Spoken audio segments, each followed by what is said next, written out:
a war for the female you want. It's a competition. Every man's trying to get her.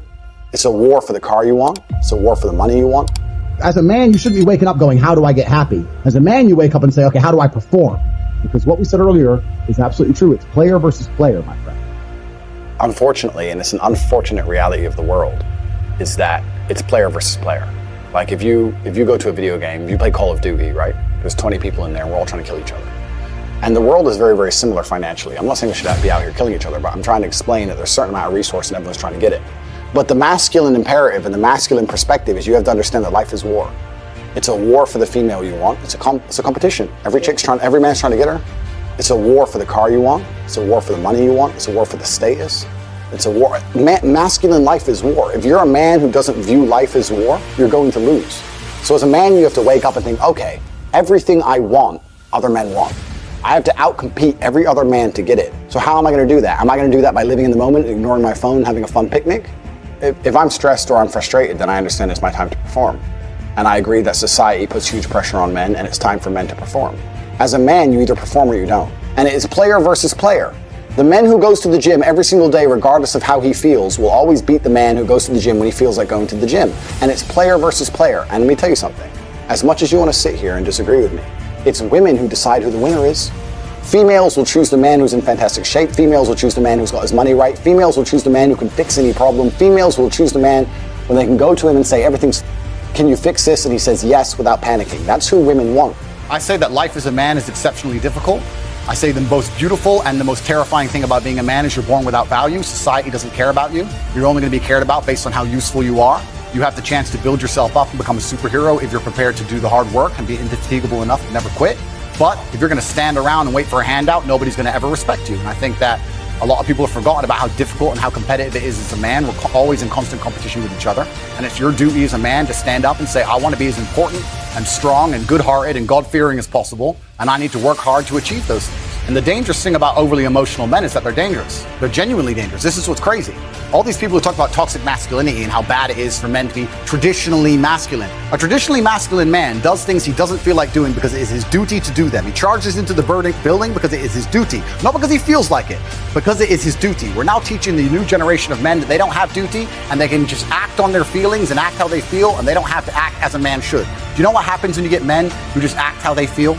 You get school shooters, you get violence, you get rapists. Men who do not control their emotions are dangerous. If you find a man who is stoic, he's not going to hurt people. He's going to sit and think about his actions very carefully, and he's going to be a good man who protects and provides for his family. If you find a man who just acts out on impulse and does whatever he feels like, you're going to find a dangerous man. Sitting here telling men to cry more and act with their feelings and it's okay to feel this way, that way, etc., and have no self-control. That is why we have the problems we have in the world. Absolutely and utterly wrong. So when they talk about toxic masculinity, they have it completely inversed on its head, completely and utterly wrong. We need to be teaching stoicism. We need to be teaching young men to understand that the world is very, very difficult. It's hard to be a man. You're going to feel bad sometimes. You just suck it up and perform anyway. Depression is the ultimate motivation.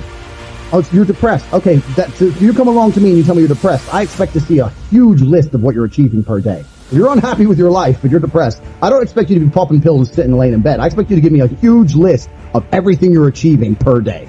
Depression's a fantastic motivation, but people are told the opposite. No, you should feel depressed. That's wrong. You should be happy anyway. Take the pills, stay home, take some time off. Complete garbage. You're depressed? Okay, get up, go for a run, lift more weights, make more money, get a second job, get more girls. Like you can outrun depression. I'm a man who's always believed, and I think every man understands this, action over inaction. And I think it was General Patton who said, a good plan today is better than a perfect plan tomorrow.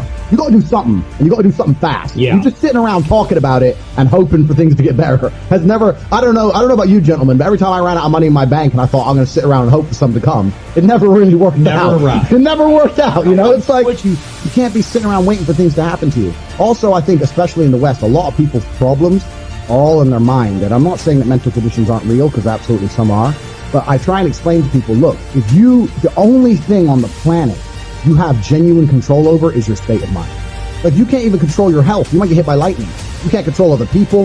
You can't control the weather. You can't control anything. The only thing you can affect in genuine real time is how you feel in your head.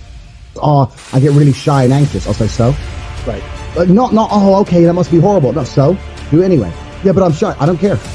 No one cares. The whole world doesn't care. Nobody cares. Go. If you could drop dead tomorrow, the world wouldn't care. The sun's still going to rise. People are still going to go to work. So you're going to sit here and worry about speaking? When people come to me and say, I'm not happy, I say, why should you be happy? And we're all adults here. This infantile mindset that we're all supposed to be like we were when we were 3 years old, and oh, something shiny, laugh all the time, run around in circles. We're grown-ups and we have responsibilities and we have problems and we have pressure, and you don't necessarily have to be happy to perform, especially if you're a man. Like women have this, I guess to a degree, they're born lucky. Women have this mindset where people expect women to be happy. Women need to be happy. But as a man, you have a burden of performance. As a man, you shouldn't be waking up going, how do I get happy? As a man, you wake up and say, okay, how do I perform?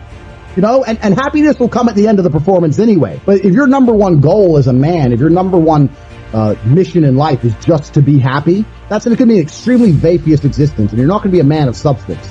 The men of substance out there are not necessarily happy people. Mike Tyson wasn't happy when he was smashing people's faces in. That's not how you get there. You don't get there being happy. It's just a complete, the whole mindset, the whole idea that, oh, we all need to be happy all the time is the reason you have men on the streets taking drugs, looking for a quick fix. So they don't want to do any real work to get any genuine fulfillment. So they end up shooting drugs, running around being fools. Motivation isn't real. Everyone says motivation is not real, discipline is real. I do not feel like training, but I still train because I'm a disciplined individual. You don't get to go through life only doing the things you feel like doing. Do you know who gets to do that? Beautiful women. Beautiful women get to do what they feel like doing. As a man, you have to do the things you're supposed to do, because what we said earlier is absolutely true. It's player versus player, my friend. And I wake up and I decide, even though I don't feel like working, I'm going to work my ass off. And you wake up way down there, peon, and you can't be bothered to work. What chance do you have against men like us? You don't stand a chance.